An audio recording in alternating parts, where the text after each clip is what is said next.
केहू हमरो के बताई का बात भइल? पूछी नहीं से पैसा भी चुकौलन आ इनकर लाडली हमार सीताहार भी बेच देली। के बड़की और के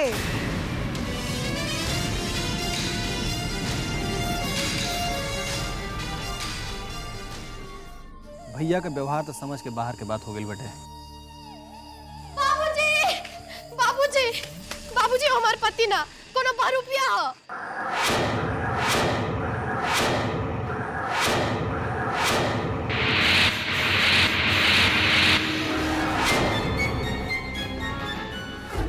हमरा के भगवान ऐसे बचौले बाड़न की हम दोबारा वो गलती के सुधार सकी, लेकिन ही कहा तरी कि घर के मलकाइन बाड़ी हम इनका काला पर ना चलब तो हमरा खातिर ठीक ना हो।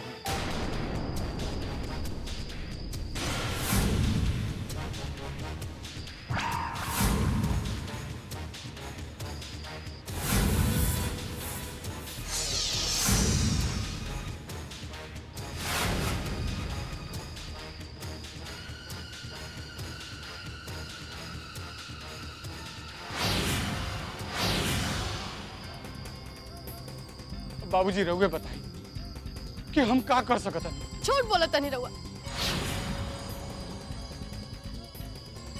भगवान खातिर ही झूठा आरोप हमरा ऊपर मत लगाई। ये क्या कहत रे तू? हम तो उहे नु कनी हा जन कमरा में तू हमरा से कलू हा।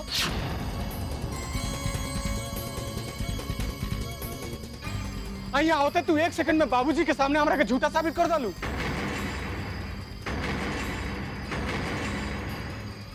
तू ना कहलू कि परिवार पर तोहरे हुकूमत चलेला।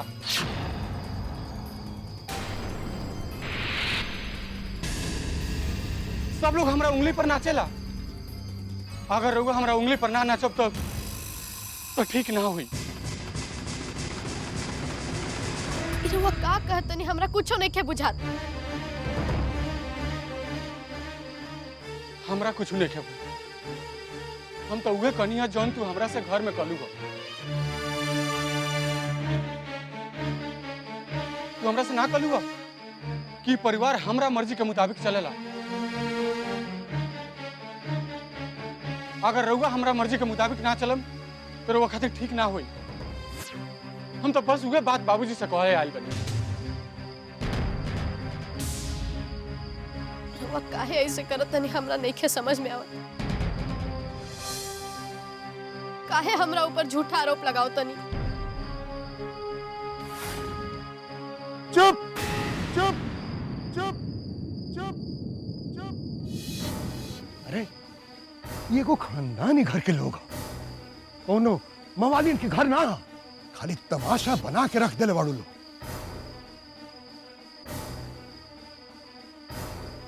अरे पति पत्नी में तो थोड़ा बहुत लड़ाई होइबे करे। एकर मतलब ये थोड़े है तो लड़ाई के बाहर निकाल दी। बाबूजी हम बस अब हम ये विषय में एक शब्द भी केहू से कुछ सुने के नहीं चाहत। पति पत्नी के मामला बा, तो लोग आपस में प्यार मोहब्बत से एकरा के सुलझा लो लोग।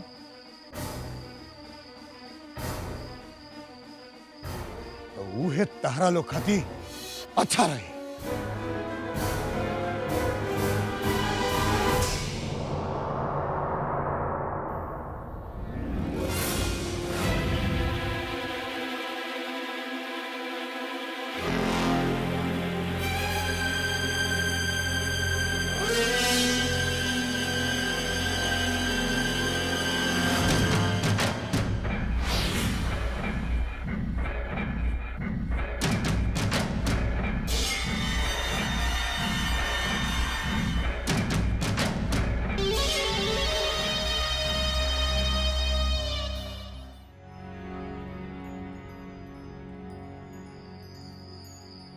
देखा सरला, अगर भौजी कहत अड़ी कि हमारा आदमी नहीं खन तेकरा में जरूर कोनो बात होगी। रउआ के ना कबो अकल ना आई। एकरा में अकल के कौन बात बरे? रउआ के घर के मजदूर समझ के खेत में काम करावत पड़ी आ खुद घर में बैठ के पैसा जमा करत पड़ी, तबो रउआ के कोनो अकल ना आई। अरे तब एकरा में अकल के कौन बात बा? हैं? और पैसा अपना ऊपर खर्चा करताड़ी, घरवे के ऊपर ना खर्चा होता। अब एक बात बतावा, एकरा से आ ऊ बात से कौन तालमेल है रे? तालमेल बा। जीजा जी के बात कहीं ना कहीं तो ठीके बा। कैसे? उ जीजा जी के गुलाम बने के रखा के चाहत बाड़ी, झूठ पे झूठ बोला तड़ी। पहले तो पता रहे कि कोनो दोस्त के पैसा दियल गल बा आ ओके पैसा चुकावत जात बा, लेकिन अब पता चलल कि सीता हार बेच देहले बा। बेचले नहीं की, गिरवी रखल बा। ऊ है समझ ली कि सीता हार फुका गई।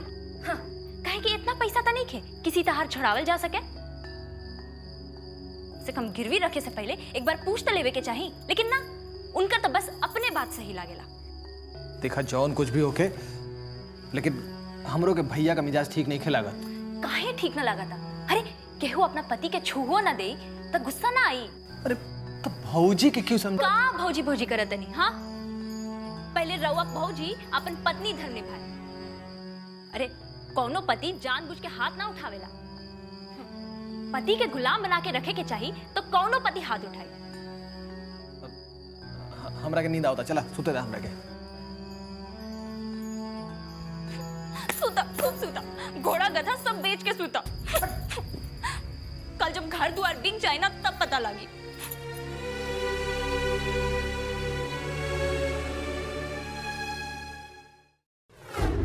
पत्नी के जबरदस्ती पति के मनवावल ना, ओकरा पर आरोप लगावल ई शोभा ना देवेला। का होने 36 कोस दूर बैठल बड़ा, सुने ना बकलोल के बकलोले रह गई।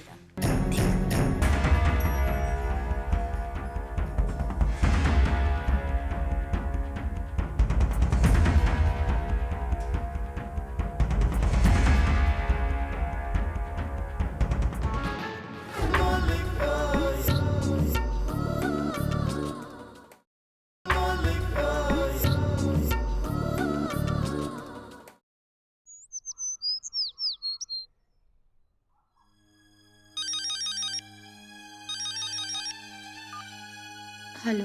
हाँ बड़की, हम कुसुम चाची बोलत तनी। हाँ प्रणाम चाची। खुश रह। का बड़की,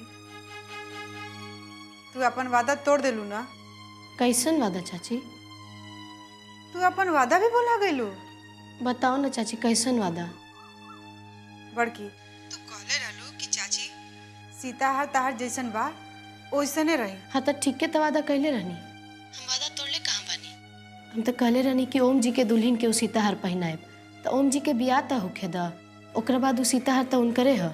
चुप रह, झूठ मत बोला। तू ये काहे नहीं कहत कि हमार सीताहार तू बेच देले बाड़ू? बेचनी ना है चाची, गिरवी रखल बा, ओकरा के हम जल्द से जल्द छोड़ा देब।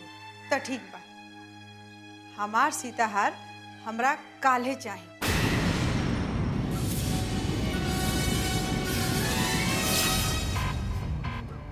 काल? काल इतना पैसा के इंतजाम कहाँ से हुई चाची?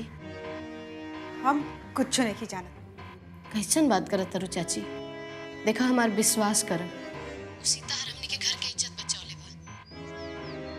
हम सच कहतनी, सीताहार के जल्द से जल्द तार गोद में रख दे।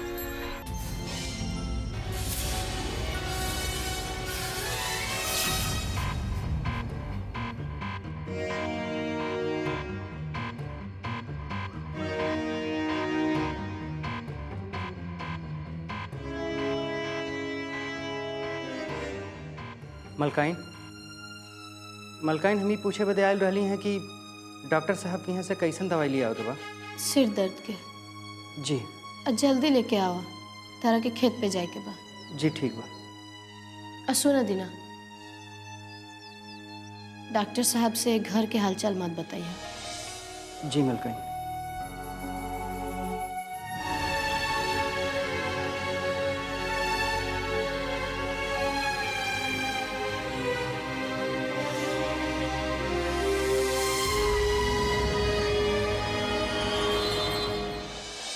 कभी घाम तो कभी पानी आता ना गर्मी ये मुआ ना गर्मी जातो नहीं खे विपत कर दे कन्हैया हाँ बुआ। सुन बुआ घर में कुल का होता हमरा से तो बिल्कुल बर्दाश्त नहीं होता। हमार मानना तो ई बा कि पत्नी के पति के सेवा करे के चाहिए ना कि ओकरा से जुबान लड़ावे के चाहिए। तू बिल्कुल सही कहत रुकुआ और जौन बात हम बाबूजी से कहनी नु वो बात बिल्कुल सही रहे। अरे हमरा तोरा पर भरोसा बारे ते काहे झूठ बोलबे। बात तो तार सही बफुआ। अब तू ही बताओ कौन पति बात के बर्दाश्त करी कि ओकर पत्नी ओकर पर राज करे। ते ठीक कहता रे मलकाइन बनला के गुरूर होखेला मानता नहीं लेकिन एकरा मतलब ये थोड़े ना कि अपने पति के भूल जाओ ये तो गलत बात बना। सही कहत रे तू। पत्नी के जबरदस्ती पति के मनवावल ना ओकरा पर आरोप लगावल ई शोभा ना देवेला। कहा होने 36 कोस दूर बैठल बड़ा सुने ने बकलोल के बकलोले रह गई।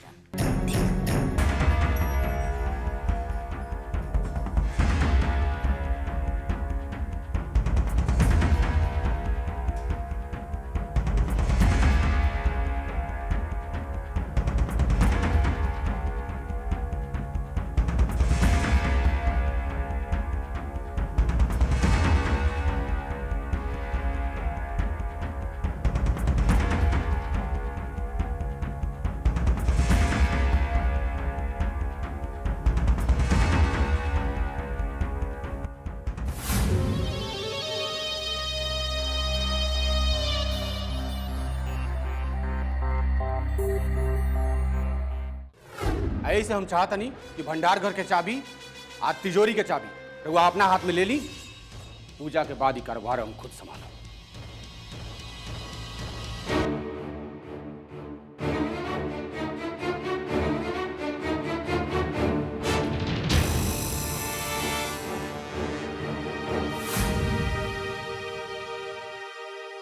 आज के बाद तू घर का मलकाइन नहीं खो।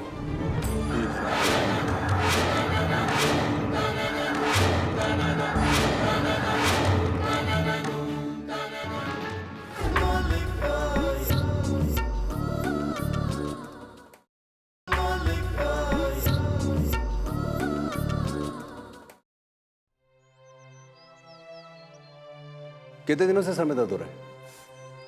कहा बताएं डॉक्टर साहब मलकाइन के तरह हुआ जनते भानी वो अपन दर्द छुपा लेनी। पता ना कितना दिन से दर्द हो रहल बा लेकिन एक चीज तो हमरा समझ में आ गई बा कि जब से वो कन्हैया भैया घर में आयल बाड़े नु हमार मलकाइन के तकलीफ और बढ़ गई बा। दीना कोई और बात है? अगर है तो मुझे बताओ ना। डॉक्टर साहब का करी मलकाइन के दुख हमरा से अब और नहीं के देखल जाता जब से कन्हैया भैया आयल बाड़े नु।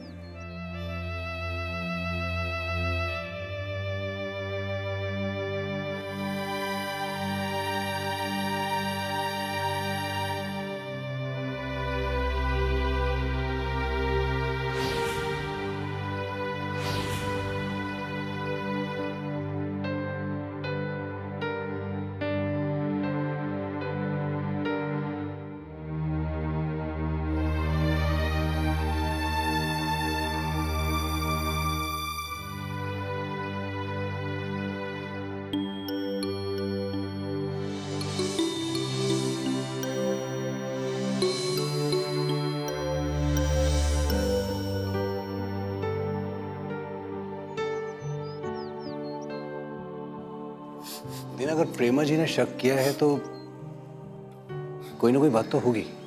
मुझे तुम्हारे साथ चलना होगा। ना ना डॉक्टर साहब मलकाइन दे रहुआ से ये सब बतावे खातिर मना कोई ले रही है लेकिन हमरा से ना देखल गए तो हमरा वहां से ये सब बता देली। रहुआ बहन मत जाए न तो मलकाइन हमारे ऊपर बहुत गुस्सा करी है डॉक्टर साहब।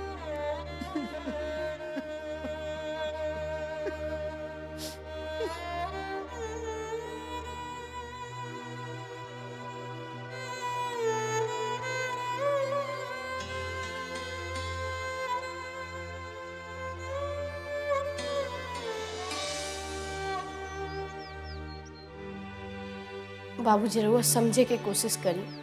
हमार दिल कहता कि कुछ अशुभ होखे वाला बा। अरे शुभ शुभ समय पर अशुभ बात मत बोला दुल्हन, मत बोला। अरे तू का चाहता रू? मौत के मुंह से हमार बेटा बाज के हमरा लगे आयल बड़ुए तो हम ओकरा के छोड़ दी, भगा दी? अरे तोरा कहा हो गई बा दुल्हन? तू तो पहले ऐसे ना रहू। बाबूजी पत्नी से ज्यादा अपन पति के केहू नहीं के जान सकेला। रहुआ हमार बात समझे के कोशिश करी बाबूजी। अरे तू का समझावे के चाहत रू हमरा के? देखा तोहार व्यथा और तोहरा तकलीफ के हम समझ रहा बा।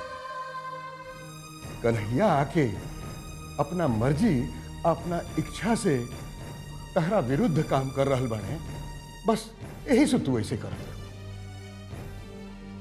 दुल्हन ऐसा ना करके तू अपन सोच बदल ले बेटा। रहुआ निखे समझ में आवत नु बाबूजी। तो रहुआ सोची इनका के आधा बात याद रहता, आधा बात ना। जैसे महंत मंदिर के फालतू बात इनका याद बा, और जब घर के लोग के पहचाने के बारी होता, जैसे वो दिन चाचा जी अलन, तो इनका यादे नहीं खे। हमरा उस सारा बात सारा लोग याद आ जाएगी अगर तू हमरा पर विश्वास कर। एगो बात जाना तनी रहुआ, रहुआ जब ना रहनी नु तो रहुआ नाम के दिया जलावत रहनी हा, फूल चढ़ावत रहनी हा। हाँ हाँ, इस देश में तो मुर्दे के पूजा होला। तू इस देश से अलग थोड़े बानू। मुर्दा के ऊपर फूल चढ़ाईबू, पूजा करबू, लेकिन जे जिंदा बानू ओकरा के जूता मरबू। तहार तो ये आदत है बा। बाबूजी छोड़ी सब बात। हम बस इतना चाहता नहीं कि घर के काम काज की जिम्मेदारी हम अपना हाथ में ले ली।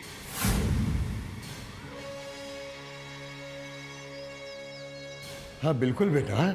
ऐसे हम चाहता नहीं कि भंडार घर के चाबी आज तिजोरी के चाबी रघुआ अपना हाथ में ले ली। पूजा के बाद ही कारोबार हम खुद संभाला।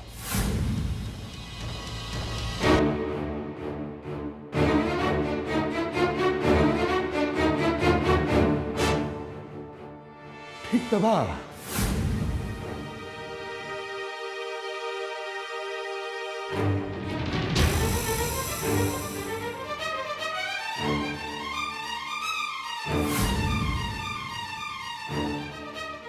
आज के बाद तू ही घर का मलकाइन नहीं खो।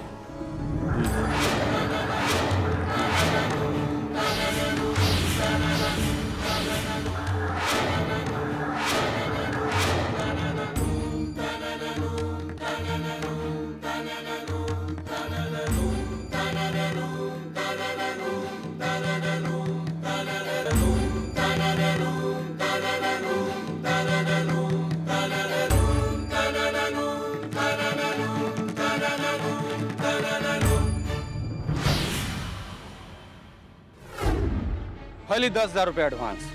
एडवांस? कैसन एडवांस? उस सड़क वाला 8 बीघा जमीन रहे नु, हम ओकर नगद बंदोबस्त कर दिल। 10,000 बीघा पर।